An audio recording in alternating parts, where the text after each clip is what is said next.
When it comes to criticism, what are the useful ways to use it, and what are the non-useful ways to use it? Because you have some interesting insights. Well, I think the dumbest thing that was ever put together around the topic of criticism is the idea of constructive criticism. Construct means to build up. Criticize means to tear down. Mm-hmm. You cannot build up and tear down at the same time.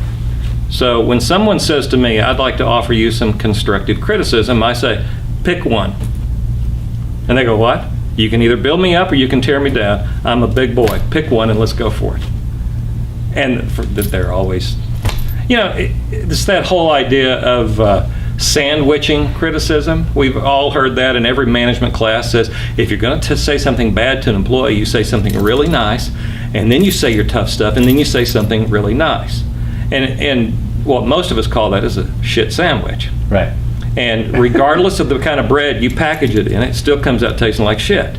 If you want to say something to me, I'm a big boy, say it. And so I'm a big believer in criticism. As long as it's valid, and as long as it's been researched, and as long as you're willing to do it face to face with me, you can say whatever you want to me. Well, I mean, when someone says constructive criticism, what they're trying to say is they're not per se, well, a lot of times it's disguise. It's a disguised way of trying to preface it so they can insult you and not make it look that way. I would look at someone that just wants to attack you and talk shit about you and take it personally versus someone that wants to, per se, give you advice. Mm-hmm. But your whole thing in the book, Grow Up Here, I mean, I don't know exactly where it is, but there's... That's yours. Yours is yellow. I see, when I read books, I make notes and all that sort of stuff. And everyone should. I mean, But the thing you say about criticism, you say, our fragile little selves just can't stand to have anyone criticize us these days. Don't you dare tell me I'm not good at something. You might hurt my feelings. Well, to hell with your feelings. If you're a screw up, you need to hear that you're a screw up so you'll stop being one. If it hurts your feelings, good. Your feelings don't matter when your results suck. You need to get better, so stop whimpering and take your criticism. Criticism is how we grow. If you heard great job every time you attempted something, you wouldn't improve much, would you? So accept the criticism, even welcome it. Take it like a man, even if you're a woman. And then that's good stuff. Who wrote that? It's very good stuff. So it is a great way to have people that have the capacity, because that's a big key. You said something really interesting early on, is that people frankly don't change that much. I mean, most people that I come across right now, 10 years from now, they're just going to be a 10-year-older version of themselves. What I do, though, is I'm like a pessimistic optimist, though. When I look out into the world, most of my viewpoint, I can sum up most people with 3 words: not very inspiring. Because there's a lot of people that could do a lot in the world, and they just simply don't. Mm-hmm. However, there are those that kick ass and take names. There are those that make breakthroughs. There are people that fuel the world forward, and that's the people that that are interesting to me. That's what is interesting in myself, in order to change the stupid shit in myself that can, so I'm always constantly improving. I mean, anyone that would sit and watch this right now, on some level, it's either just interesting and intriguing to watch some bald dude with, a crazy outfit that has like a strong attitude. That's one thing. But I think most people that would listen to my stuff, watch what it is that I do, they're seekers. I mean, they're trying to better themselves. So their intentions are to make their lives better, to get an edge. And so that's mine too. When I jump into the whole self-improvement, personal development world, I'm just simply trying to become a better version of myself. But there's all of these things that stand in the way, and there's these erroneous beliefs. And what I think your greatest asset for people is you're the guy that will point out shit and say things that no one else has the balls to say. And so let's cover a couple of things that you mentioned in the book, Nation of Weenies. Okay, so we live in this world, and what's that? I can't remember who said that quote. The unreasonable man wants to, adapt the world to himself, and the reasonable man wants, the world to adapt, and then the unreasonable man adapts the world to him. So therefore, all progress depends on the unreasonable man. I did not say that right at all. But the point is, you are in control of your world, not the world out there. So if the world is filled with a bunch of weenies, I mean, that's just going to be the way it is, right? That is the way it is. Yeah. I just don't choose to let them ruin my day. I don't choose to participate. It's just like, it's kind of like when you hear, as you go into fall, that cold and flu season is upon us. And you can say, I choose to participate or I don't choose to participate. When they say cold and flu season is here, some people go, oh my God. And then they start to sniffle and they run to the drugstore and they start buying all that crap. And me, when I hear it's cold and flu season, I just say, not for me. So when I look at the world and I realize that the world is full of idiots who are, for the most part, broke and don't care about improving their situation, and for the most part, obese, and for the most part, really doing a lot of stupid stuff, I can let that get me down, or I can stay true to myself and do what I believe I need to do to make my world better. I would love to change the world. I would love for the world to be different. I think all of us would. Realistically, that's not going to happen. I can't change the world. Besides that, if the world changed, I'd be out of business. You'd be out of business. There'd be nobody left to buy our crap. I love the fact that people suck at marketing, because the fact that they suck at marketing allows me to make a pretty good living. Exactly. And if everybody suddenly took responsibility for their lives, and I paint in the front of this book this utopic world that said, wouldn't it be great if the world was like this? It's not going to be that way. So I can control my world. And the only thing that allows me to go to sleep at night and feel good about my world is knowing that I did my best every single day. Not according to you, not according to anybody else, but I can look myself in the eye in the mirror and I say, I did my best. I did a good job. I was the best version of Larry Winget that I could be today. I feel good about myself. When somebody confronted me and insulted me, I handled it well, with dignity and with grace, but I didn't let them get by with it, which I think is important. And I think that's the pair we've lost as well. Do you ever cross the line sometimes where, like, you're talking about this all the time, people expect you to be this pit bull of personal development, you've sort of created this whole shtick about it, you're fun. Do you ever accidentally go too far? Hell, we all cross the line. Well, how effective are you in terms of responding and knowing boundaries? Because I imagine you have boundaries. I think a lot of your boundaries are you draw lines in the sand of what you will and will not accept, and also what you will and will not say to people. When does, being honest, when does it actually, you can go too far. If someone is asking for my honesty, then I don't hold back. If you're asking for it, I'll give it to you. If they're not, and I just see you being an idiot and you don't want my opinion, I don't feel compelled to share it with you. Right. I think that would be rude. Sometimes when I accidentally cross the line, I am just as quick to apologize if I've crossed the line. And I think apologizing is also part of having a pair. Well, yeah, and you have an interesting thing about saying I'm sorry. The ways to say sorry, like a lot of people just run around and say I'm sorry for this. We live in an awfully apologetic society. Some cultures are built on being apologetic. You ever been to Canada? Yes. They're sorry.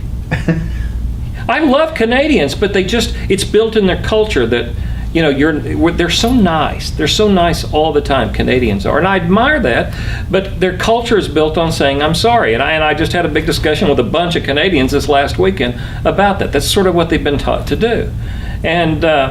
And I think that's one of the problems with society right now, is that we're sorry for being who we are. We're sorry for having beliefs. We're sorry for speaking our opinions. We've built a whole language around that. I know that was some of the stuff that you pulled out of the book that you kind of like, this language that we built that people say with all due respect, which means, really, I don't respect you at all. And what I really want to tell you is you're a friggin' idiot. And get ready for it. They don't respect you. They just like to say that with all due respect right before they say something really, really obnoxious to you. What are some other things that you've said in there? Because in my humble opinion. Why is your opinion humble? Why? And why do you have to tell me, in my opinion, to begin with? Why? If you're saying it, obviously it's your opinion. We use weak language. That's one of the things I think we all have to get away from, is our weak language. You will rarely hear me you'll never hear me say in my humble opinion or with all due respect. If I want to say something to you, I'll just say it. You won't hear me say, I think. Why would I say I think? I'm saying it. We preface everything to just kind of water it down a little bit, sort of that political correctness, so we wouldn't dare offend anybody. If you think what you're going to say is offend somebody to the point that it bothers you, don't say it. What about political correctness? I think that is one of the most castrating things that has ever happened to our society. Political correctness.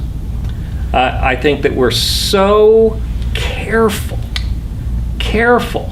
with everything we say, so we won't hurt anybody's feelings, any group of people. We want to make sure that we say it just the right way so we won't step on anybody's toes. And everybody's become so damn sensitive. I gave a speech, and it's one of the examples I did in the book, where I told a joke. I rarely tell jokes from the stage, but I told this joke: how's an Oklahoma tornado like a Texas divorce? Either way, some old boy's going to lose his double wide. I thought that's funny. I'm from Oklahoma, and it was just one of those throw-out things, and I kept right on going, and a woman came up at the end of the speech, and she said, I do not appreciate you making fun of fat wives. And I said, I don't recall ever making fun of fat wives in my speech. She said that whole thing about double wides. I said, lady, that's a house trailer. She said, what? A double wide is a trailer, a mobile home. It has nothing to do with fat wives. Of course, she weighed 400 pounds, so she was going to take offense. But she was looking for things to take offense to. Right. And people are. And that's where we are. We're looking for people to hurt our feelings, and then when they do, we're quick to be there. I think it's really interesting, too, because in so many areas, there have been things that are so over the top. I mean, a race to, with reality TV, take a show like, Fear Factor back when. Yeah. Just the shit that people would eat on, I mean, literally, on camera. How hardcore pornography has come, how violence on television, all of these things that, back in the 50s, comedians. I mean, so on some levels, things are just completely over the top, but the political correctness and the sensitivity, it's so bizarre. We've desensitized so many areas, and right. that area, maybe that's our last bastion of hope, is that we get we won't even call people fat anymore. They're weight challenged. Yeah. You've probably been called follically challenged, and people think that's funny. No, I'm bald. And, I do this bit in my speech about fat people, and a woman wrote me a nasty letter. And she even called the office and said that I shouldn't talk about fat people. And she said, I am not fat. I am not fat. I'm big boned. And I said, dinosaurs had big bones. You're fat. And why are we afraid to tell somebody they're fat? Why are we afraid for our kids to get a failing grade? We don't give failing grades anymore for little bitty kids. That might hurt their feelings. Listen, if you didn't do the work, you failed. You need to be aware of that. I have issues with political correctness. I think you have issues with a lot of things. I do. It's good. And my issues are based on anything that's not honest. And I ask people to draw lines in the sand. One of the things I do in the book is say, tell me your 5 things that you will never compromise, no matter what. What's your number one thing you'll never compromise? Me? Mm-hmm. Incompetency. I mean, I'm thinking about in business and stuff. Or you just don't tolerate incompetence. Or people that have no integrity. I mean, Okay, so now you have 2. That's good. Keep going. You've probably got a handful if you thought about it, right? Shitload of them, yeah. Yeah. The number one thing for me is honesty. I won't lie to you. I just won't. And I won't be lied to. That's the other thing. I will not tolerate dishonesty. You can come to me. My kids could come to me when they had screwed up. I said, you can call me. I don't care how much trouble you're in. You tell me how much trouble you're in. You tell me the truth, and we'll work our way through it, and I'll punish you on the backside of this thing. But we will get through it right now. But don't lie to me. And I remember when teenagers were being teenagers, and everybody's going, oh, God, we're in trouble. Who are we going to call? My kids would always say, we call my dad. He'll fix this thing right now, and he'll deal with all of us later. But we can call my dad. That's a much better place to be, especially as a parent. I just won't be lied to, and I won't lie to you. Hey, I hope you're enjoying this video, and I want to let you know that I have a new book that's come out, and if you'd like to get it absolutely free, there's a link below in the description, or you can wait till the end of this video, or you can simply go to joesfreebook.com and you can get a copy there. Oh, so someone's listening to this and they're clearly either irritated and agitated by what you're saying, or they realize that, he's saying stuff that absolutely applies to me, or I'm putting up with shit that I shouldn't be putting up with. I'm acting like a wussy. I mean, whatever everyone has their own way of how they process and hear information and knowledge. What's the best way for someone who is mature enough to realize they're fucked up and they want to unfuck themselves, basically? Like, what is the quickest path to just getting rid of all the bullshit, because you got to a place where you were just completely, yeah, I can't do this anymore. What, you know, this is like a facade. I mean, I'm going to start being me. And I think there's a dream that people have to just, you know, you talk about it in the book. People will look at you and they'll gawk at you and they'll notice you, and sometimes they'll talk, you know, make fun of you or whatever. And you say, you know, I think a lot of people just secretly, you know, they just wish they could, you know, do this. So Yeah, I have CEOs that come to me and they look me up from head to toe and say, wish I could dress like that. I go, how you own the company? You're the boss. You can dress any way you want to. Right. You're dressing funny? for them. Isn't that funny when someone says that? They're in a position to where they can do what they want, and they actually... They don't. They're living their lives for someone else. Yeah. I'm really selfish. I know you are too. I'm a true hedonist. I know you are too. We do what we do to make ourselves happy, knowing that when we make ourselves happy, we ultimately make more other people happy, right? Right.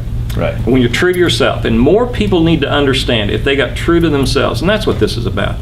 Know what your beliefs are. Know what you will never compromise on, and be true to that, and stop compromising. Yeah. We sell out way too quick for no reason to impress people that we shouldn't give a damn about anyway.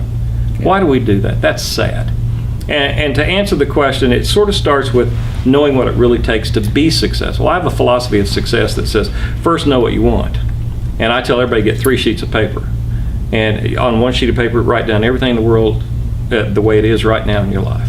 Write down how it is financially for you and physically for you and your relationship, everything. And then on the 2nd sheet of paper, write down how you'd like for it to be. And then on the 3rd sheet of paper, write what you're going to give up to get from the way it is to the way you want it to be. That's the most important sheet, and that's the one thing most people in self-help never want to talk about. I believe success is based on sacrifice. I believe you have to be willing to give up. You don't get rich, you give up what's making you broke.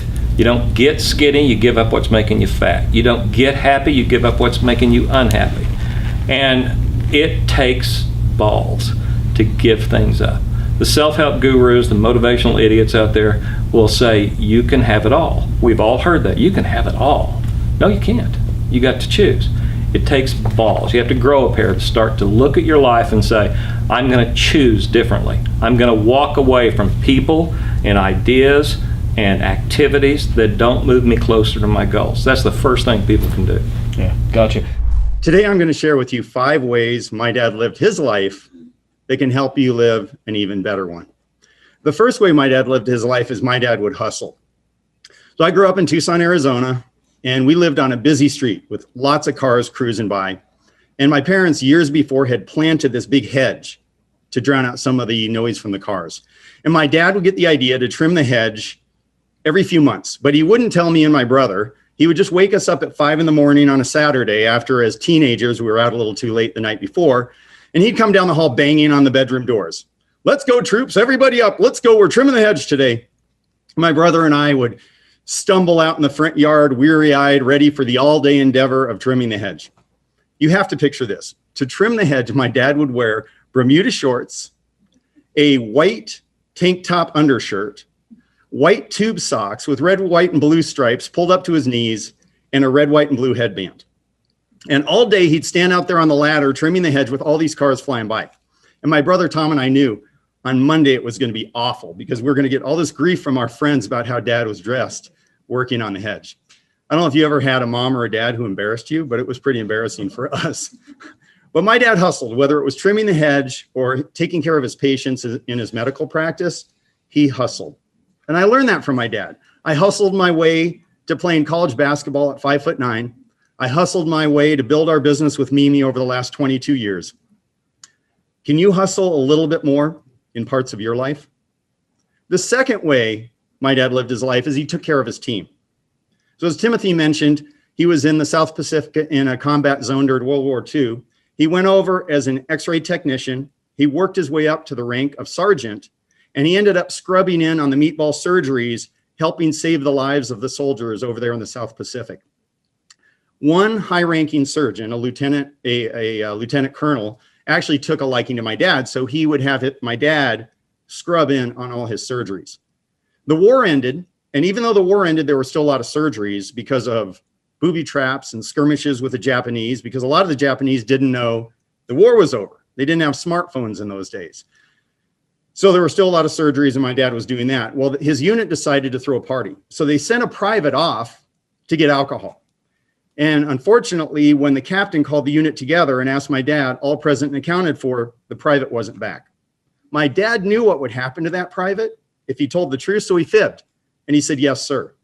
Well, the captain figured out that my dad had not told the truth. And this was a by-the-book military man. So even though the war was over, he decided to court-martial my dad.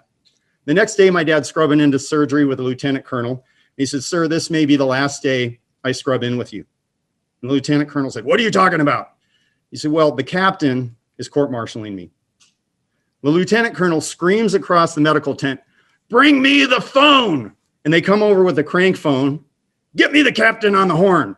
They get the captain on the horn, hand the phone to the lieutenant colonel. Lieutenant colonel says, what is this I hear about you trying to court-martial Sergeant Dew? Cut it out. I need him in surgery, damn it. And slammed down the phone. And that was the end of the attempted court-martial of my dad. But whether it was in World War II or in his medical practice, my dad always took care of his team. And now in our wealth planning business, we're up to 10 on our team. And Mimi and I both know we have to take care of our team. Can you take a little bit better care of your team? The third way my dad lived his life is he was disciplined. So when he retired, he got really into health and fitness. And just to give you an example, his cardiovascular routine was 3 days a week for exactly 32 minutes in an exact heart zone. He would have 1 glass of red wine a night, not 1 1/4, not 1 1/2, never 2, always exactly 1. My dad lived with discipline. And I learned that from my dad. I work out 6 days a week and I almost never miss. Could you use a little bit more discipline in your life? Hey, I hope you're enjoying this video, and I want to let you know that I have a new book that's come out, and if you'd like to get it absolutely free, there's a link below in the description, or you can wait till the end of this video, or you can simply go to joesfreebook.com and you can get a copy there. The fourth thing my dad did in living his life is my dad was careful with money. So when I was 16, I had the privilege of driving the family's 1972 Chevy Impala. And it was brown and it was ugly. It was an old beater, but I was grateful to have it. Our cars sat out in the sun because we didn't have a garage. We didn't have a carport. And after a while, the sun cracked the dashboard on the Impala in many places. So my dad took it down to the dealership to get a quote. My dad did not like the quote from the dealership. 2 weeks later, he comes into the house, very excited, and he says to me, I fixed the Impala. I said, what do you mean, Dad? You fixed the Impala? Yeah, the dashboard. I fixed the dashboard in the Impala. That always scared us because my dad was not good at fixing things. So quickly, I ran out to the car to see what had happened. And sure enough, my dad had fixed the dashboard on the Chevy Impala. What he did is he went down to the carpet store, bought a piece of shag carpet, and he super glued it on the dashboard. What my dad didn't know is when I was going to high school in Tucson, Arizona in the 1980s, there were a lot of Hispanic and Latino kids would create these lowriders. So they would take cars like Chevy Impalas, drop them low, they'd hang dice in the rearview mirror, and they would put carpet glued on the dashboard. So I got harassed all the time in high school for trying to be a lowrider, even though I didn't look like a lowrider. So that was a lot of grief my dad brought on with me. But my dad was careful with money. And I learned that from my dad. So every December, Mimi and I ask ourselves a simple question. How much more are we going to save and invest in the coming year than we did in the last year? And that one question has made all the difference. Could you be a little bit more careful with your money? And the fifth way my dad lived his life is he was the best at what he did. About 12 years ago, Mimi and I were at a memorial for a friend who unfortunately had passed away. And I bumped into an old friend of mine, Larry Seal. And Larry said, you have to come meet my mom because your dad was my pediatrician and he was my brother's pediatrician. So he walks me over to his mother and he says to his mom, Mom, this is Jim, Dr. Dew's son. She gives me this huge bear hug and she holds me for what seems like 2 minutes. She lets me go and she has tears in her eyes. And she looks deep into my eyes and she says to me, your father saved my son's life. And I said, this goofball Larry? And she said, no, my other son. It turns out my dad had diagnosed something that was very rare and very hard to diaggnose. And he caught it very early. And that saved her son's life. And as I think about my dad's legacy and all the kids he saved and the kids those kids had and the kids those kids are going to have, it's hard to measure the impact he's had on the world. When I think about my dad, I think about being the best financial advisor I can be, being the best husband I can be.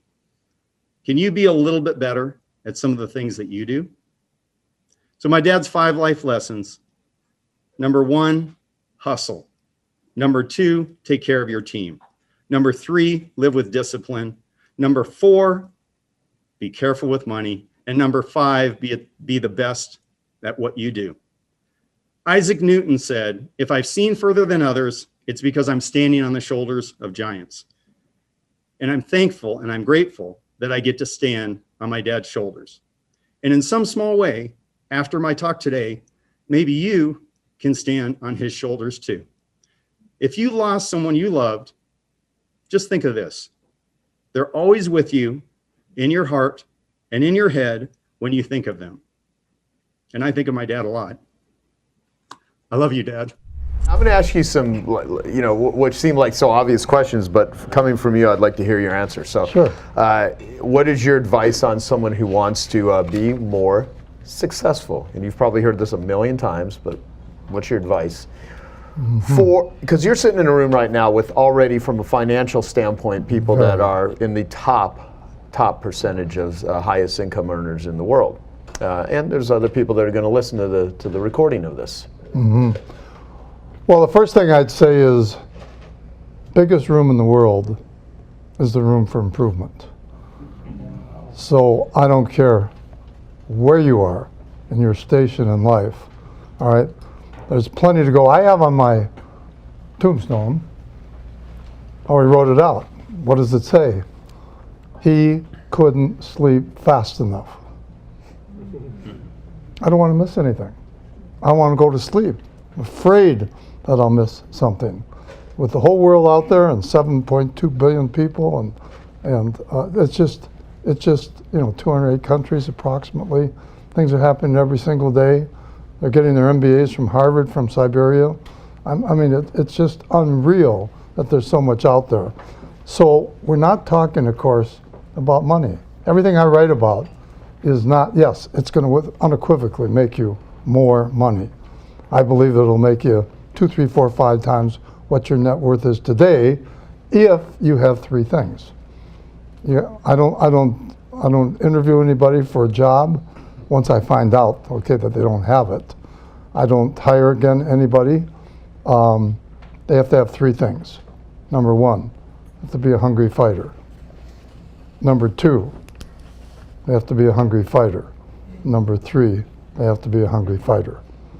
Now I start with ethics and integrity first, and then that goes the rest. I don't mentor anyone. I've mentored a lot of people over a lifetime. But unless I know that they're going to practice the right concepts, then there's no question about it. All right? No sense spending any time with them. So that's all up to you. But what you're doing really here is, yes, you're making solid money and you want to make more. But guess what? You want to be happy and you want choices. So I love money. I just love to make money. Why is that? Because it gives me choices. Time. We all started out in life with one thing in common. We all have the same amount of time. Now it's just a matter of what we do with it. And so I'm a time management freak, just so I can get in everything. I mean, at my age, quite frankly, I always had about 5 to 7 years. I really think I've lived 7 years longer than what my age is. And that's because of time management freak, which I learned from my father. So to be successful, back to your question, let me just say this. Practice makes perfect. That's not true. Perfect practice makes perfect. Practice something time and time again, and if you don't know what you're doing, all you're doing is perfecting an error. You put a ceiling on how good you can become. I've studied the Japanese, Russian, Chinese, Arabic languages. Quite frankly, people think I'm a heck of a linguist. Catch that? Guess you have to take my word for it. Actually, I'm a lot slower learner than most of the people whom I started my language classes with, but there's one marked difference. I started with all of them, but I finished, and they didn't. Repeat, I started with all of them, but I finished, and they didn't. In Japanese, it might take 200 hours. Chinese, 400 hours. Arabic, 300 hours. Russian, 250. But eventually the breakthrough does come, and when it does, it's like a stone cutter, hammering away this rock 100 times without a dent in it. And yet on the 101st blow, the rock will split in two. And you know it was not that blow that did it, but all that had gone before. So if you're not willing to practice and practice till you get it right, you'll never make the breakthrough, okay, on the 101st blow. Real simple, fast example, okay? Let's take Chinese. Okay, yeah, it's a tough language, no question about it. The reason why it's tough is that approximately 30% of all the words have 4 totally different meanings. They're all spelled the same way. Yen is an everyday word. You know, how would you pronounce yen? 4 different ways. Let me help you. Yen, yen, yen, yen.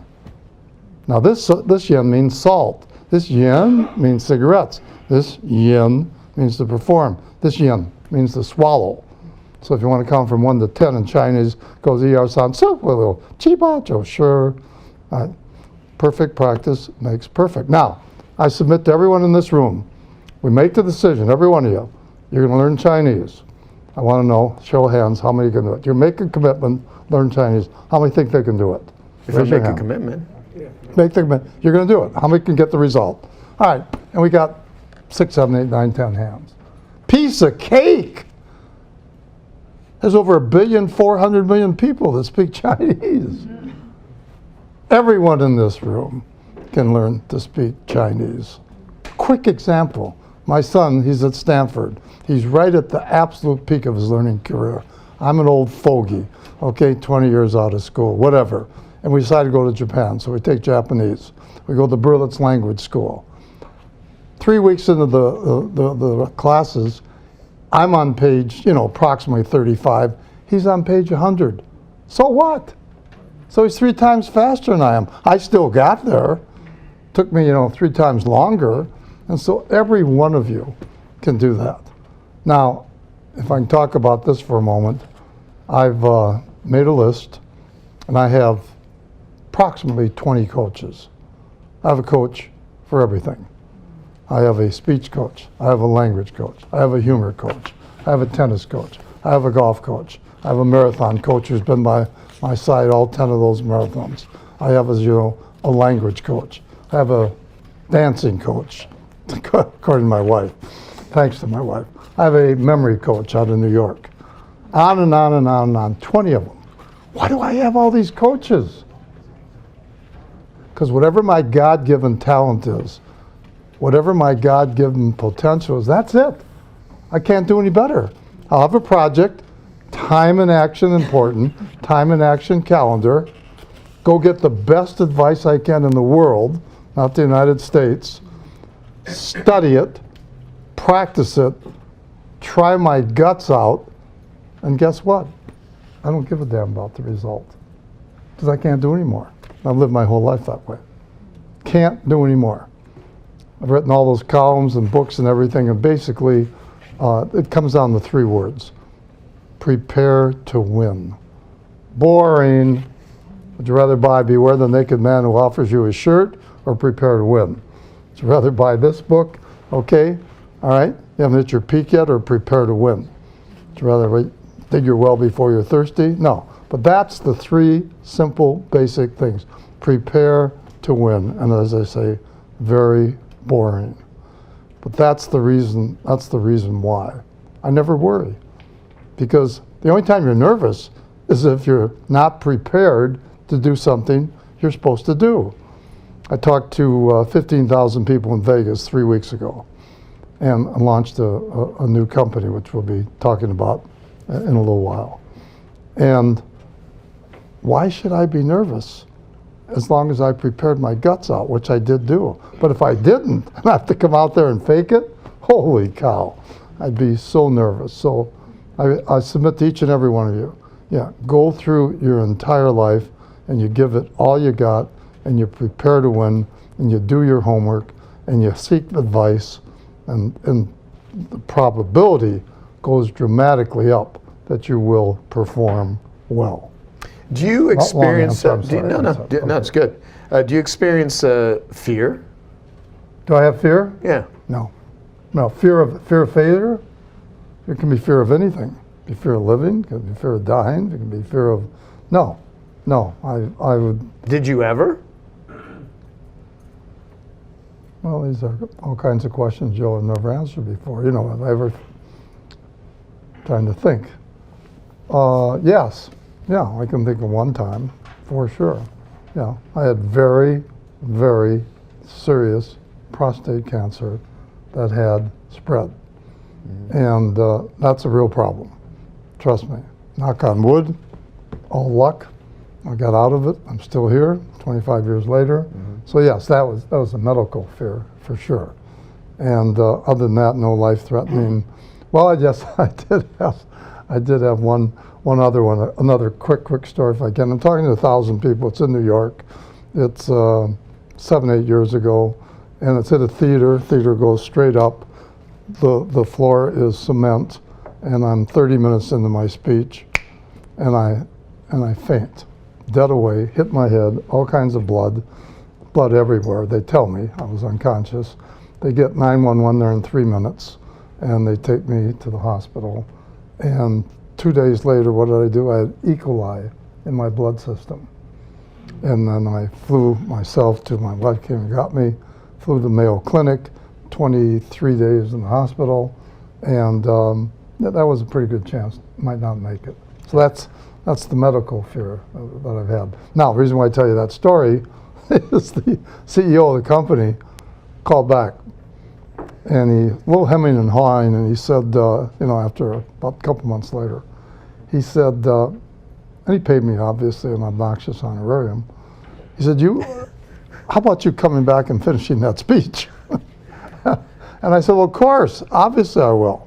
So, roll back, same audience, same theater, straight up, same kind of floor. How much further along, how many months later was this? 4 or 5 months then, probably. Okay. 3, 4, 5 months. All right. And so, and they pull the curtain, and I come out from behind the curtain, and they say, he's got the introduction. I got, 30, 45 minutes left on my speech. Pulls the curtain, and I'm in a wheelchair with my leg up and bandaged, and bandages around my head. And I've got a server, caretaker, wheeling me out to the podium. They lift me up, okay, and I lean over and I said, as I was saying,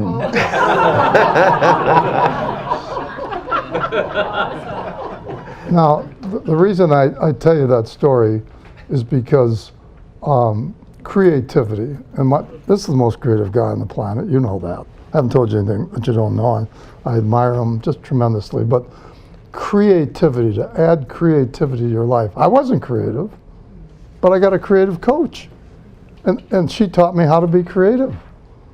And everyone in the room, there's no correlation, zip, zero, none, nada, correlation between IQ and creativity. Every person, and write it down, in this room can become way more creative than you ever dreamed about. And that's the reason why I happen to mention it also. I hire after I go for integrity, after I go for hungry fighter, right up at the top is creative people. And I just love them, and I'm doing it all the time, and I could keep you 24 hours to tell you what I've pulled in my lifetime on creativity. Let me, that goes to ethics if I can. I would like to read one thing here though, and that is as follows, because I mentioned ethics. You gotta absolutely be, well, don't hire anybody unless you've got the ethics. Okay, so I call this, always act like your mother is watching. And I want to talk about ethics then, just for a few minutes, because it's right at the top of my list. There's been a consistent, gradual decline in ethical behavior, I think, American corporations and in the United States, 50 straight years. just my opinion, it's been going down. And I'm talking about from senators to congressmen to state politicians. I'm talking religious institutions. I'm talking businesses and businessmen. I'm talking athletics. I'm talking education. Harvard and Stanford, the last 5 years, huge, huge cheating scandal. And it just goes on and on and on. So I want to give you an example, okay, of what ethics is, very, very succinctly. A mother was invited for dinner at her son Brian's apartment. During the course of the meal, Brian's mother couldn't help but notice how beautiful Brian's roommate Jennifer was. Brian's mom had long suspected a relationship between Brian and Jennifer. Over the course of the evening, while watching the two interact, she started to wonder if there was more between them than met the eye. Reading his mom's thoughts, Brian volunteered, "I know what you must be thinking, Mom, but I assure you, Jennifer and I, we're just roommates." About a week later, Jennifer came to Brian saying, "You know, ever since your mother came to dinner, I've been unable to find that beautiful silver gravy ladle. You don't suppose she took it, do you?" "Well, I doubt it," Brian said, "but I'll send her an email just to make sure." So he wrote, "Dear Mom, I'm not saying that you did take the gravy ladle from the house, and I'm not saying that you did not take the gravy ladle. But the fact remains that one has been missing ever since you were here for dinner. Love, Brian." Several days later, Brian received an email back from his mother. "Dear son, I'm not saying that you do sleep with Jennifer, and I'm not saying that you do not sleep with Jennifer, but the fact remains that if Jennifer had been sleeping in her own bed, she would have found the ladle by now."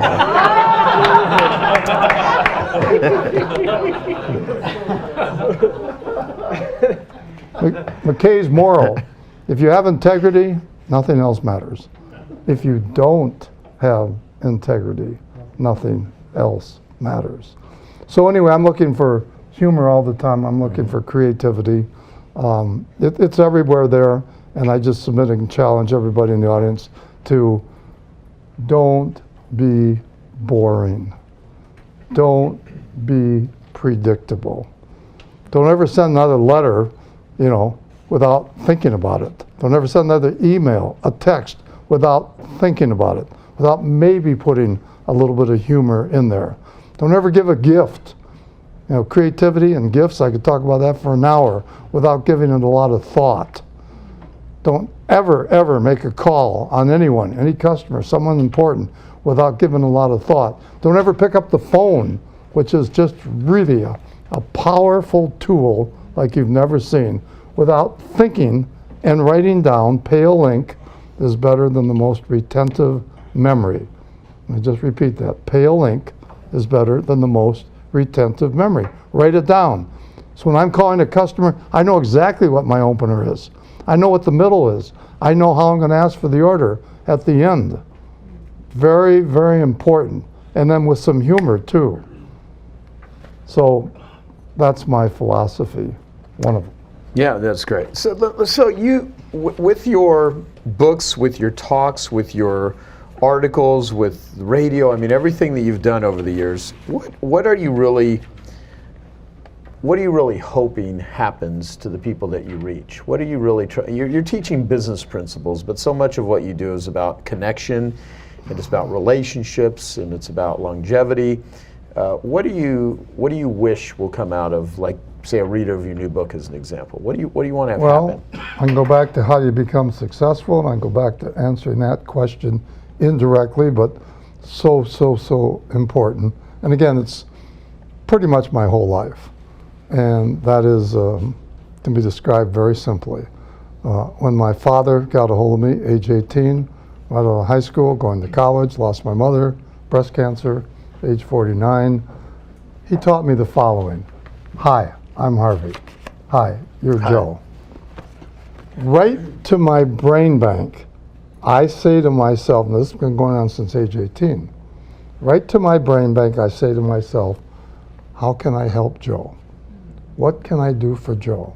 How can I add value to Joe's life? And that's how I've lived my life all the way up right till the day, with one caveat. I added one thing. that I thought was very relevant, very substantive. This is key. Expect nothing in return. And I just, again, submit to each and every one of you, try it. Just 90 days, 180 days. This is to anyone that you're going to be in touch with.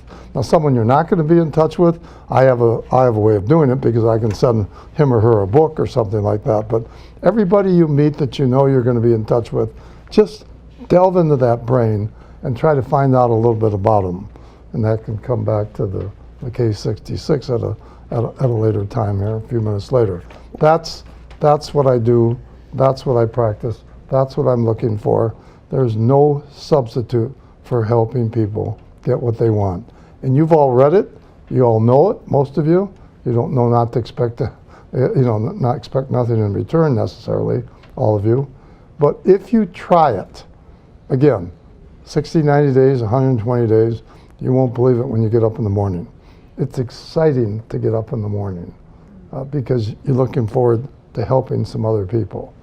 And then with my contacts, I can reach, approximately 20 million people in 3 days. But I've been doing it since age 18. And my father, again, headed that Associated Press for 35 years. He taught me the whole Rolodex, which is, of course, now today the computer. And again, everybody I meet, hi Joe, hi Harvey, boom, I know I want to keep in touch with him, right in the Rolodex, computer today. Now here's the key, little bit about them on the back of the card, and then the bigger key is find a underlying creative way to keep in touch. And Well, so that's what I've been doing. let's dissect this a little bit. And Sure. first of all, I want to set it up because you are a true master at connecting and networking with people. And so I call it genius networking because, my whole thing is I think any problem in the world can be solved with the right genius network, which is a group of people with skills and capabilities. And in order to have a genius network, you have to do genius networking and you have to be a genius networker. So it's a be, do, have. And I think through that you can accomplish almost anything. Now, I want to frame this with about not just going out and connecting with people and being of value to people, but also who you really become friends with. Because the way that, you know a lot of very influential leaders. I mean, Muhammad Ali was one of your best friends, and you just know everybody. And the way that I determine who's going to be part of my core inner circle and who isn't is I look at people who are more powerful. How do they treat people that are less powerful than them? Do they say thank you when someone opens the door? Are they nice to servers? Or do they only kiss ass to people that are above them or that they want something from, and they treat their teams and everyone else like crap? And so I'm always observing powerful people and how courteous they are, how caring they are. And my interactions with you've always been very caring around people, and that's what I've always admired about you. And you've taught literally millions of people how to connect with other people.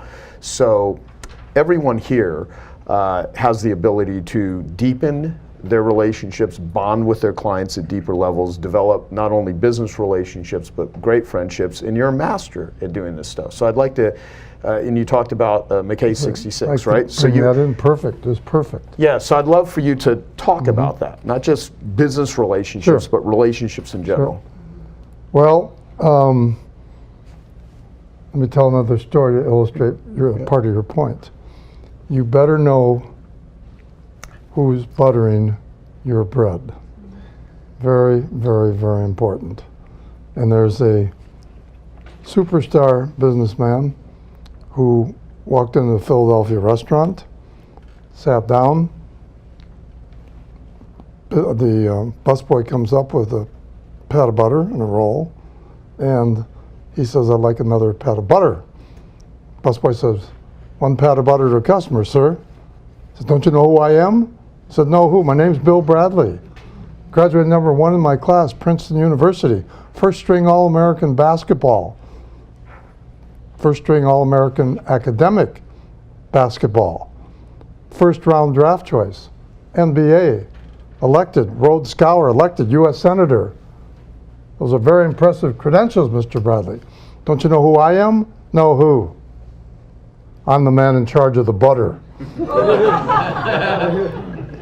And to your point, there will always be someone in charge of the knives and the forks and the butter and the plates.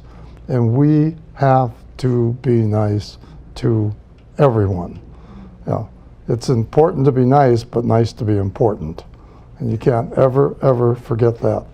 I was last night for dinner, 100 people, Paradise Valley Country Club, 15 minutes from here, piano player, violinist, playing some music, and 100 people in the room, birthday for a fellow, friend of mine, and I got up in the middle and I walked over to him, because I meant it sincerely. If you're not sincere, none of this counts. You must be sincere. I told them I love their music, because they're playing music of the old age people like myself, a little bit younger, but I told him how much I enjoyed his music. I'll bet he sat there for the last 10 years not having anybody come up for background music, telling him. But that to me meant something, because I love the music, and I'm a good singer in the shower. I'm really good. I'm big in the shower. I'm really big singer.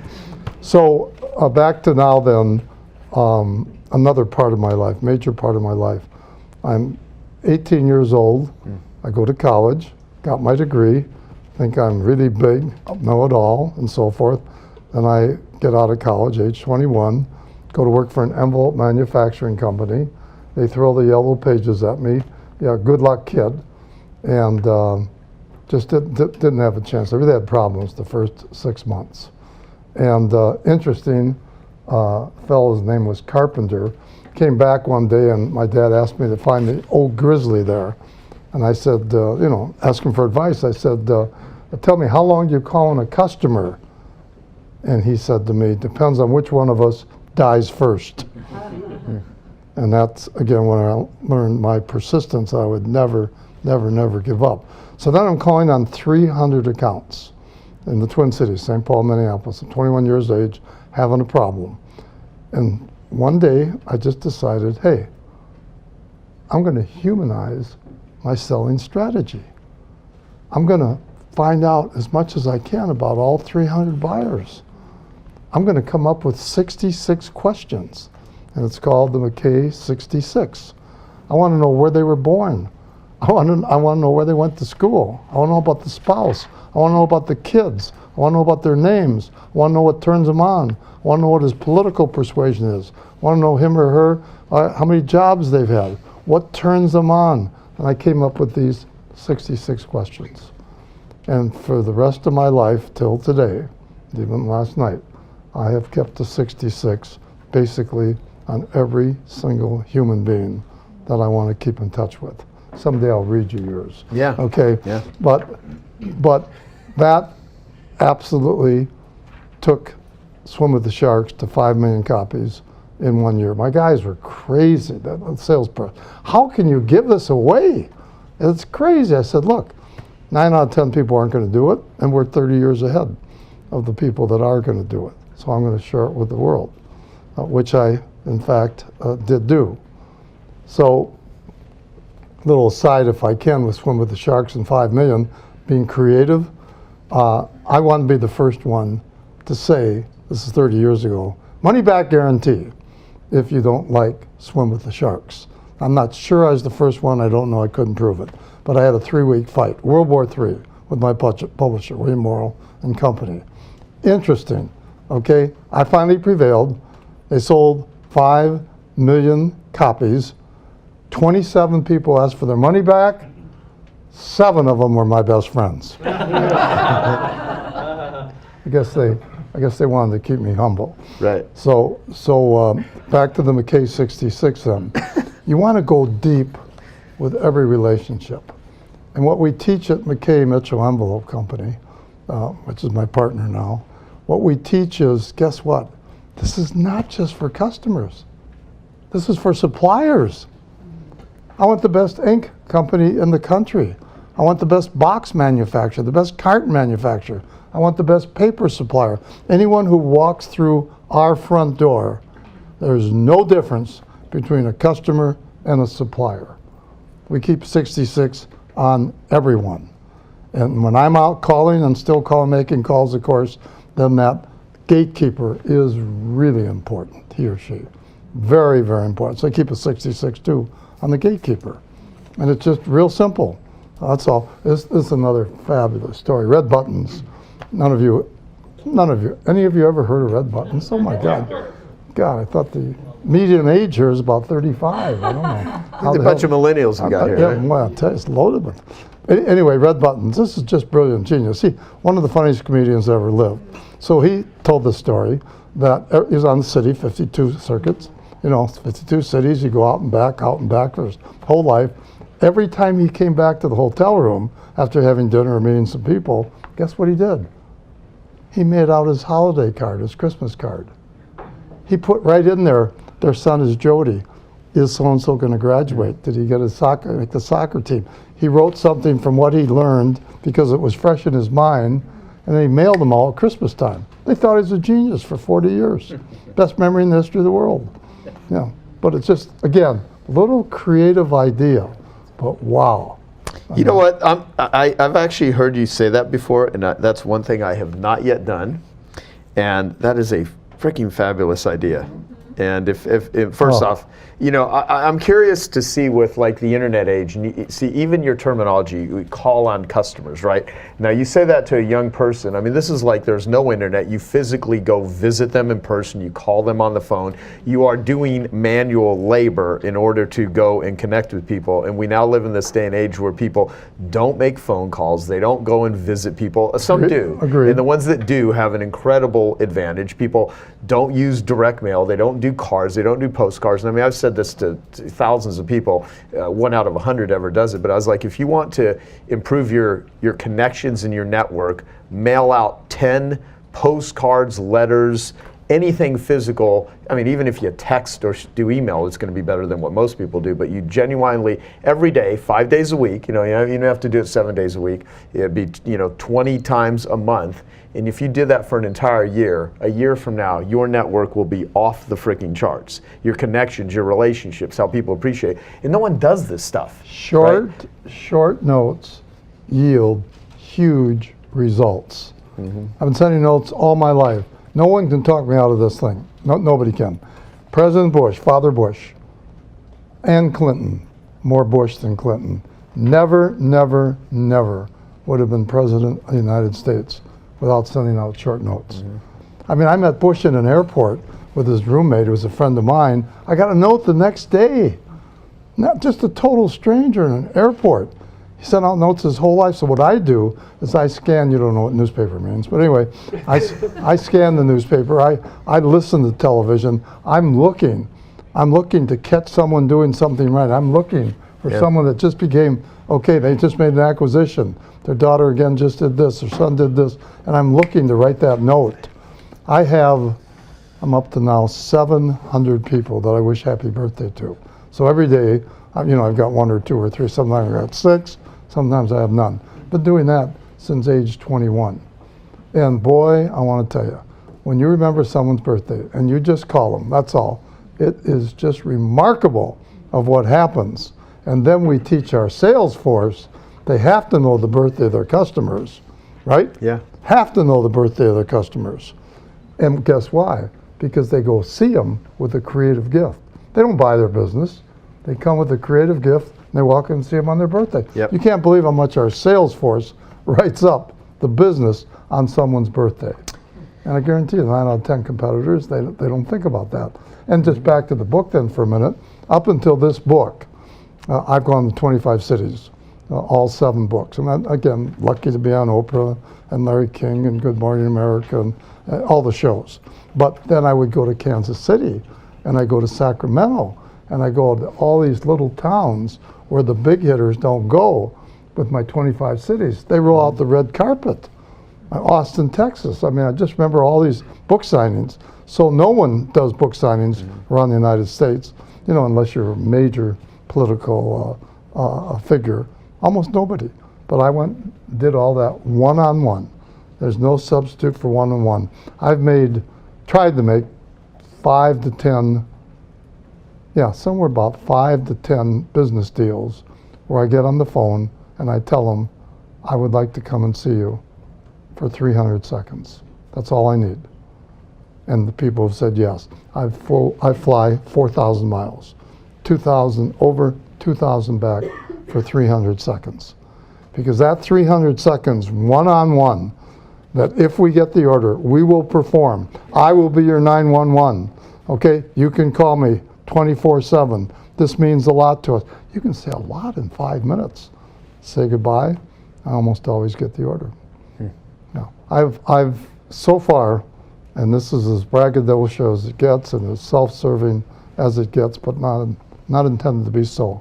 I have never called on a person that I haven't sold my entire business career. Never.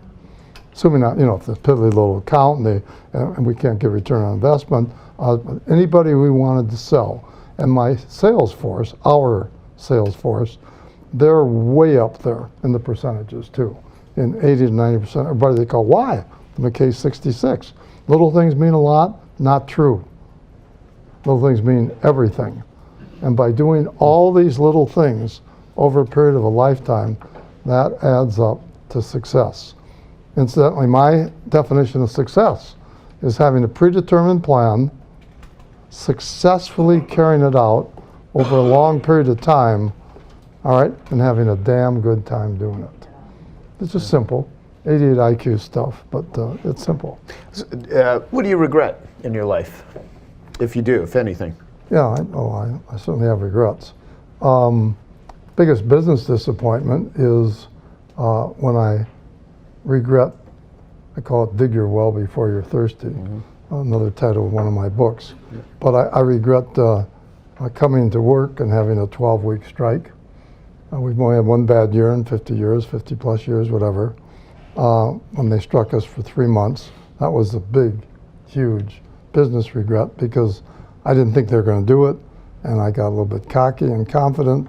We never had a strike in the history of the state of Minnesota in our industry, and boy, that one really hurt. 3 months of being shut down. I regret, if I could come back in a second life, I would like to be a college basketball coach. I'm a basketball junkie, all sports. I mean, I love all sports. Just again, as a brief aside to show you how addicted I am, I've been to 13 straight Olympics, Summer Olympics. You going to the Olympics in Japan? Oh, I got my room already, come on. And I can't say yes unequivocally because I just heard yesterday that's 95 out there every day. So I might just fly in for opening ceremony and come back, I don't know. But I go for 17 days, that's all it lasts is 17 days. I go to three to five events. I see ping pong, table tennis, I see the horses I know nothing about. Okay, question, I go to every single sport there is. Why? Because I just happen to love competition. I mean, I love you guys, but if on the other side of that wall, two women, let's say, 85 years old, were playing tennis, and it's tied in the third set, I'd rather be over there watching that and talking to you guys. It's a true statement. That's a true statement. I love competition. Yeah. And so, and you can really learn something from it too. You know, okay, so what you're saying about competition, because I've had this sort of this thought of curiosity about listening to everything you've said, everything we've done interviews before, we've hung out a lot. I mean, we spent a good chunk of time together in the past. Super Bowl, it's the Super Bowl. Yeah. Yeah. What is it about, because you love competition, you are persistent, you said you've always made sales. Why do people fail? I mean, you talk about preparation and all that, but I mean, genuinely, what is the mindset or the behavior etched, to use the word etched, it was shared with me earlier by Dr. Ramani that, I've etched in my name, I'm saying names wrong. You have etched in you success and winning, and you love competition, and you're wired that way. And there's a lot of people that will maybe listen to you and be like, I'm not Harvey. I can't do, I don't know how he has, I wake up every day in fear. I mean, this guy had to search his brain to figure out like a moment when I was afraid. I don't worry. And you say things like that, and I genuinely, I mean, you're a funny, happy guy, it appears most of the time and every time I've seen you. And a lot of people may listen, it's like, I can't do this shit. What but you've trained so many people to win. I mean, you are a champion of success. So, and everyone can pontificate their self-help theories and beliefs and everything. Like, what is it about a winner and a loser? What makes the difference? Well, first of all, I'm not trying to clone any single person in this room. I mean, a person's life equals the total sum of his or her experiences. I've had a lot of experiences. Tongue in cheek here a little bit, my father said to me once, second is last. And of course he was just kidding. I really liked coming second all my life. Everything I ever did, if I'd come in second, are you kidding me? It'd be terrific. But let me just add one thing. If you go ask 1,000 business persons, men and women, highly successful, forget about making money, yes. CEOs, presidents, and all that, with great lives, you know, a lot of charitable work, everything. 1,000 of them. How'd they make it? How'd they make it? Guess what? I'm going to give you the answer. I'm going to give you the answer. 90% of them will all say the same word. Somebody want to guess what that one word is? I bet you'll get this one. Perseverance. Grit. What? Grit. Higher. Okay. The word is 9 out of 10. Just trust me. I know I'm right on this one because I've spent, you know, my lifetime asking everybody. Mentor. They all had a mentor. And I want you to all maybe write this down because you won't know what it means. Bass are where you find them. Repeat. Bass are where you find them. What's that mean? Well, mortgage money is where you find it. Mentors are where you find. They're out there. There are more people, believe it or not, willing to mentor you than there are people asking to be mentored. But everyone, never say no. Another just aphorism of mine. Never say no for the other person. Let them say no. I can't sell him. I can't sell her. He won't mentor me. She won't mentor me, right? Mm-hmm. Get that? Never say no for the other person. Let them say no. I mean, I've got 30, 40 people in Minneapolis, people I don't know, have come up to me in a lifetime, and I mentored them. You know, full charge, zero. That's all changed their life? Yeah, I think so. But I said zero. I mean, you know, they just happen to be creative. Sent me one shoe. I'd like to get the other shoe in the door. I remember that one.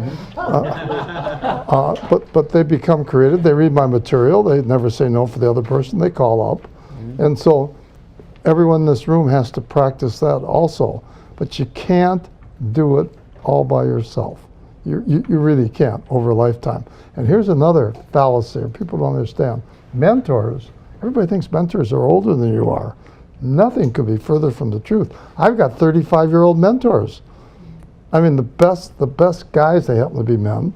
But, well, I'm sorry, one's a woman as of 2 months ago. But in the whole world, as to the internet and what they know, and so they can counsel me. You know, I've got a social media coach too, one of the 20 coaches. So mentors can be younger as well as older. And mentors change over a period of a lifetime. So that's very, very important from my perspective. That's how you learn all these things that you just talked about. You know, and you want to go deep. You want to have a relationship, and it's not money, money, money. It's you want choices. You want happiness. When you get them both, there's just no substitute. And again, I love, love, love to make money because it buys me time. Yeah. That's big what money does. It buys me time. Love it. So let me take you back to 1997. I had just joined EO, the Entrepreneur Organization. I failed out of high school. I talked my way into college, only to then drop out of college. 14 schools, the only diploma I ended up with was kindergarten, true story. And what did I learn? I learned that I love to learn, but not in school. So I approached the Entrepreneur Organization. You needed $1 million in revenue to get in. Bingo, I'm there after 8 years of slow growth. I'm now joining this organization of great, smart people that have shared passions of growth. But what I started to do, I made my first mistake entering into that group, is I started comparing myself to others. I started to look around and say, business is way bigger than 1-800-GOT-JUNK, more glamorous than garbage removal. And I just thought, who am I? No high school education, not a lot of money, maybe not a lot of brains. I was stuck. And I really started to go in a bit of a doom loop downward spiral. And I questioned what I wanted to do and how I could even get there. So September 17th, 1997, I go to my parents' little cottage on the water. I pull out a sheet of paper and I sit down. It was a dock similar to this stage. I sat down on the edge and I said, Brian, you're an optimistic person. Stop thinking of this doom loop. Think of pure possibility. What could the future look like, feel like, and act like if only I could imagine it? So I took out the sheet of paper and I feverishly wrote. It was a Jerry Maguire type moment. We will be in the top 30 metros in North America by the end of 2003. I said we'd be the FedEx to junk removal, clean, shiny trucks, friendly uniformed drivers. We'd even be on the Oprah Winfrey Show. I took the sheet of paper and I was out of my doom loop. I had chills and shivers of just going, wow, I can actually see the picture that was in my brain now down in writing. I started to share it with others. Two interesting things happened. Number one, it separated people into two camps. I had employees who said, Brian, I don't know what kind of hope dope you're smoking, but good luck with that, and they left. I had another half that said, this is really compelling, I love your story, I love what you see, and I want to be a part of it. And those people stayed and became a part of it. It became the most powerful recruiting tool I could ever create. How did we do? Top 30 metros. We were 90 days out from making it happen when one employee comes up to me and said, Brian, we're at 28 of 30 metros. We're missing Pittsburgh and Milwaukee. Cameron and I went screaming through the office, posters up everywhere. Who do you know in Pittsburgh? Who do you know in Milwaukee? We made the top 30 happen. We made Oprah happen. We made 96% of what was in that painted picture happen. Hey, I hope you're enjoying this video, and I want to let you know that I have a new book that's come out, and if you'd like to get it absolutely free, there's a link below in the description, or you can wait till the end of this video, or you can simply go to joesfreebook.com and you can get a copy there. Now, why?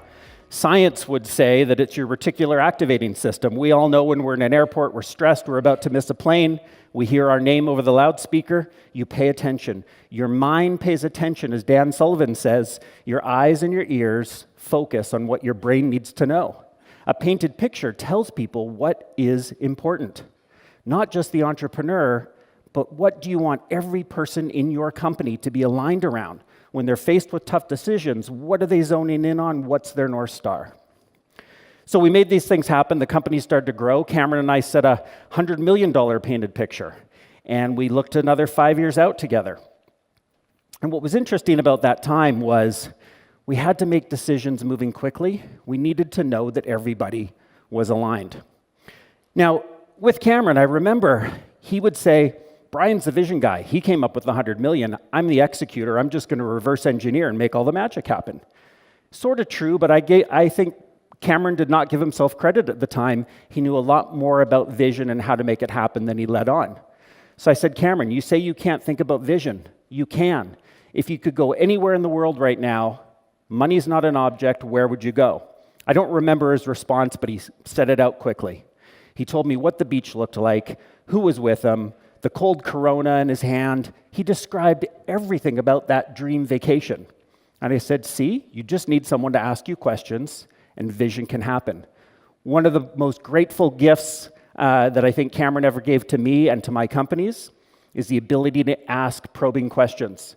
In creating a painted picture, you just need someone to pull it out from within you. It's already in your heart. It's in your mind. What do you want? So let me take you from business to a personal story. Get vulnerable here for a second. I don't normally share this with big crowds.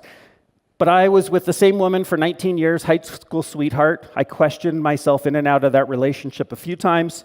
10 years later, we get married. We have a baby together. I was a total jerk, and I leave the marriage right after having a baby. It was the right decision at the time for me. I was a total jerk.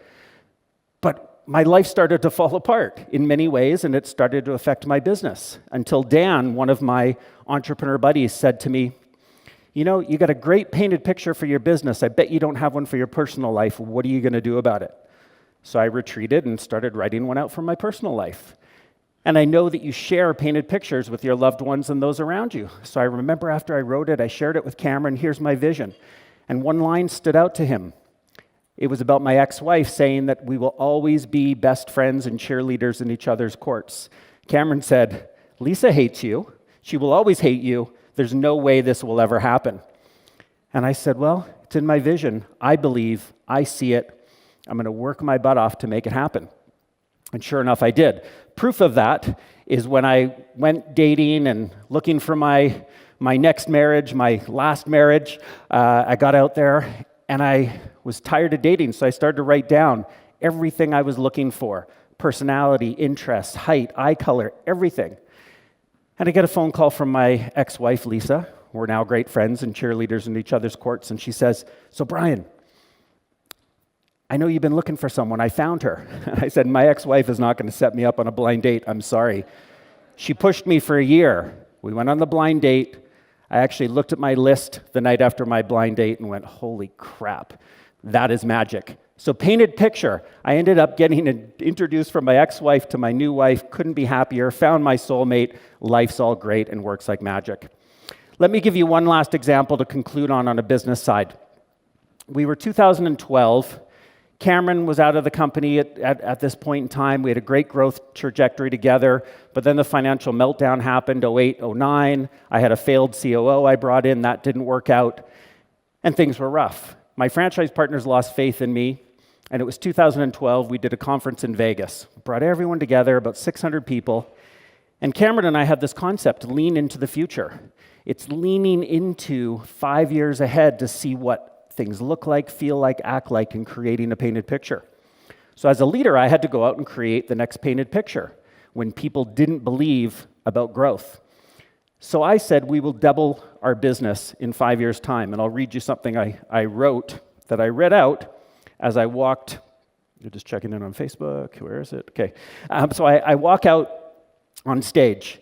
To get people to lean into the future with me, I carried a surfboard, full size. I was dressed in total surfer gear. We had Hawaiian music playing. We greeted everyone at the door in leis. People had Mai Tais. Hawaiian shirts was mandatory to get in. And I read this. I got everybody to close their eyes, but you don't have to do this. I said, you are sitting by the beach, 12 feet from the shore, watching the sunset on the horizon. You feel the warm, inviting Hawaiian breeze. You hear the sounds of celebration all around you, music, shared laughter, the clinking of glasses. Surrounded by some of your closest friends and family, you pause to reflect on the pride you're feeling.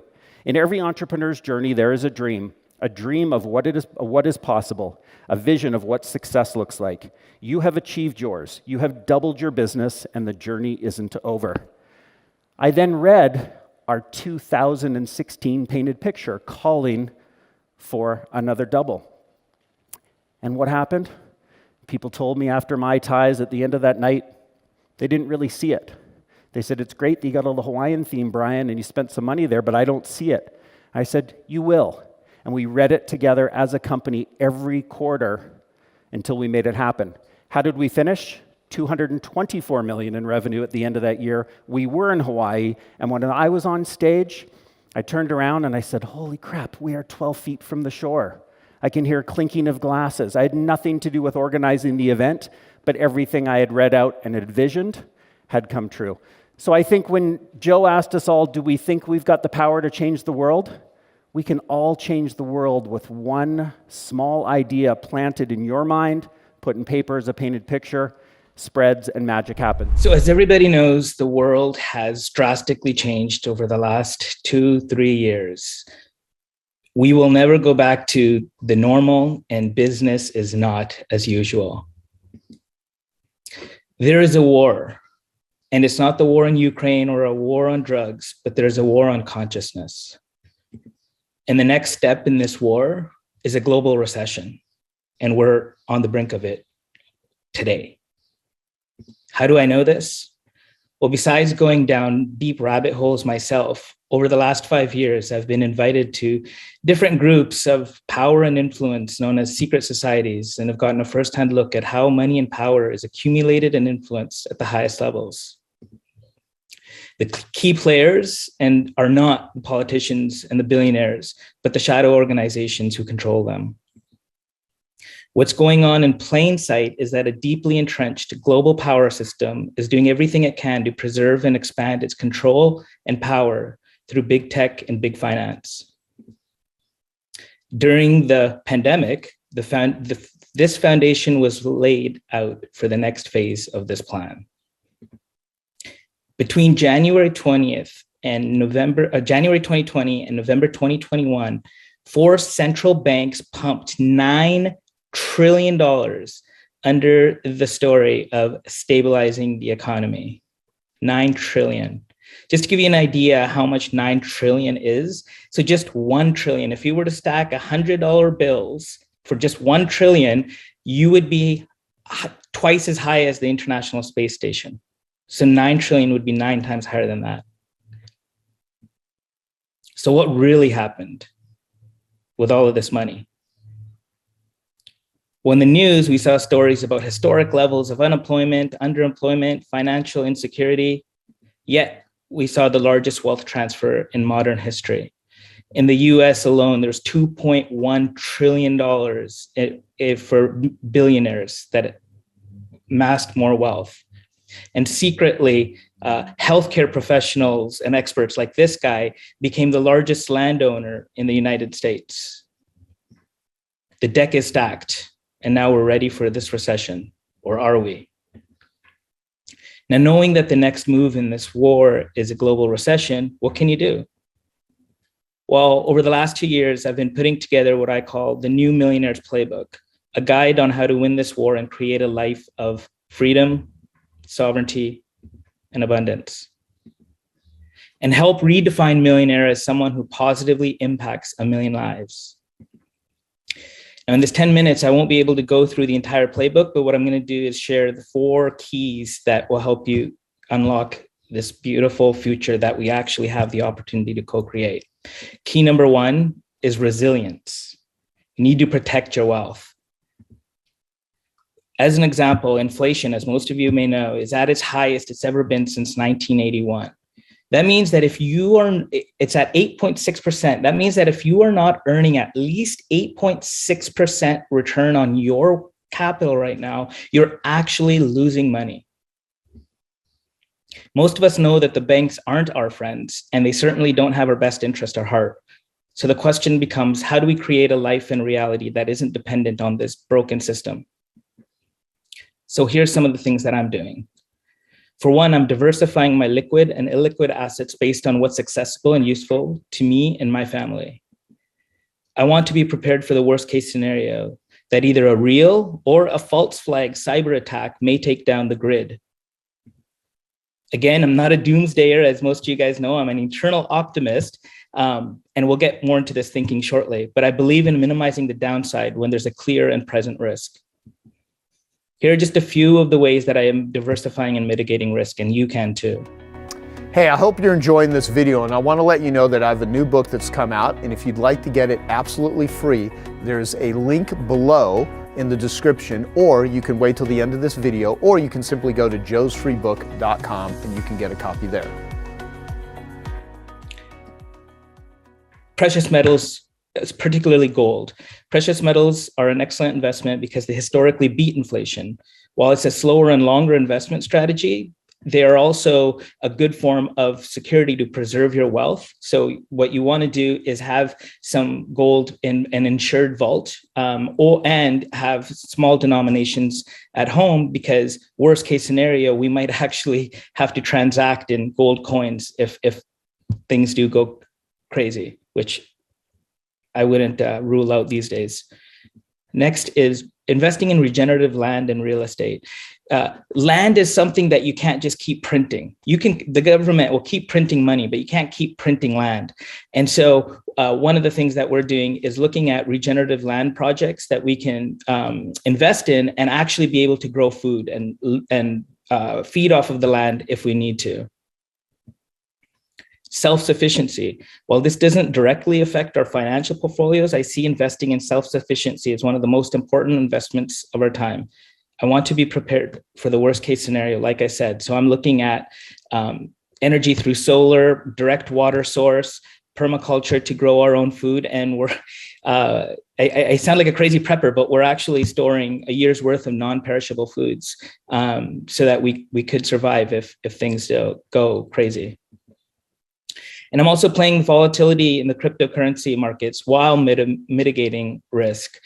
If some of you may remember, a couple of years ago, I did a talk at GN called Get in the Game, where I shared some of the secrets of how I was using trading bots to generate a profit in crypto. As a matter of fact, I went to my dear friend Jason Fladlien and said, "Hey, have you heard of this?" And he politely shrugged me off. And then a few months ago, he has the biggest internet launch in history and makes $58 million doing what? You guessed it, using crypto trading bots to generate substantial profits. I'm just bugging you, Jason. I love you, and I'm so grateful for your friendship. I've since been investing in a company and product called Sigma that has been a secret weapon for me inside of crypto and blockchain. It has been generating up to 1% a week in yield despite the massive downturn in the markets, and will produce an annual return that will be greater than the rate of inflation. Key number 2 is transformation and using Web3 as a portal for change. As a lot of you may know, Web3 organizations are on the rise and are able to solve unique global challenges that have not yet been addressed. And to simply understand Web3, we must first quickly look at Web 1 and Web 2. Web 1 was the basic HTML, the first iteration of the internet, web crawler search engines, basically read-only. Web 2 has been everything from 2005 to present day, social media, mobile access, really having a more interconnected communication system. And then Web 3 is the new way of money, power, and also where the metaverse is being built and able to process complex information through concepts like the Internet of Things. I won't go too deep down that today. And then decentralization is an aspect of this shifting of power, because it's not going to be a centralized power anymore. It'll be actually decentralized power, which is spreading power and distributing it back to the people. So what does this have to do with the talk that I'm giving today? Well, with decentralized power comes the possibility of redistributing it and not repeating the same patterns that we have in the past. The past system was designed with unconscious and misaligned incentive structures. The new system will allow us to move from win-lose dynamics to omni-win dynamics. And some of you may have heard of buzzwords like DAOs, which are decentralized autonomous organizations, and they will be paramount for this paradigm shift. And so we have a unique opportunity to be builders of Web3 and truly ensure it works for all. What am I doing here? Well, one of the things that I've realized as a venture capitalist is that especially during a recession, the best place to deploy capital is into mission-driven entrepreneurs who are actually solving real problems. As most of you know by firsthand experience, entrepreneurs are the most resilient SOBs alive. That's all of you included. And we're wired to weather the storm and find unconventional ways to win, especially when it is for a deeper mission. Right now, the entrepreneurs I'm most interested in supporting and bringing to the forefront are actually to the conversation are women. Why? Because I'm an investor and I look at the numbers. And just in the US, 40% of business are women owned, yet just 2% of VC funding goes to women founders. And 4.9% of all VC deals were women-led businesses. And McKinsey found that companies with the most women in executive positions actually deliver share performance and profits nearly 50% higher than companies with the fewest women. But it's not just about profit. Study after study shows that women leaders are more likely to drive engaged, happy, inclusive, and productive teams. They're also more likely to be role models for the change that they seek. Key number 3, the inner revolution. Focus on MEPS well-being. What is MEPS? It's your mental, emotional, physical, and spiritual well-being. Often we ignore these vital parts of ourselves for an illusion of productivity and overworking. When was the last time you took a week off to focus entirely on your MEPS well-being? No phone, no email, no tech. If you haven't done it in the last 6 months, put it in your schedule before you leave Genius Meeting. This is the greatest investment you can make. So what am I doing? Well, for the days that I can't focus direct energy on all areas of my MEPS well-being, I found the best technologies that help me do so. Some of the products that have majorly enhanced my life and well-being over the last 2 years are the Aura Ring, which a lot of you are familiar with, Trip, which is a VR app that helps me move from a sympathetic to a parasympathetic nervous system, and also a new product and company that I've invested in called Vessel, which gives you your biomarkers when you simply pee on this strip and then you scan it and it'll tell you all your biomarkers. It's pretty next level. So why is this important in the context of the global power system and the war on consciousness? Because big media is being used to wage coordinated campaigns that fuel division, comparison, outrage, and disharmony for our nervous system. The only antidote to this external control over your biology is to claim direct responsibility for it, which brings me to the last key: power, reclaim control over self.